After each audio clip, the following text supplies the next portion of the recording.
یہ be be مریم صدیقہ پر تہمت لگاتے ہیں، الزام لگاتے ہیں. یہ مسلمان کہتے ہیں کہ مریم صدیقہ نے نعوذ باللہ غلط طریقے سے عیسیٰ کو جنم دیا.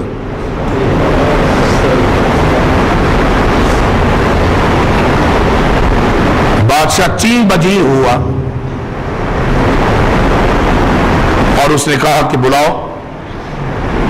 یہ پھر آ گئے. بادشاہ نے یہ نہیں کہا کہ انہوں نے کیا کہا ہے. بادشاہ نے کہا کہ مریم صدیقہ کے متعلق بھی تمہاری کچھ کتاب بتاتی ہے. انہوں نے کہا جی بتاتی ہے. تو پھر سناؤ گے؟ جعفر بن ابی طالب نے، علی المرتضیٰ کے حقیقی بھائی نے، یہاں بھی قرآن کا قاری ہونے کا اور توحید کا دائی ہونے کا حق ادا کر دیا.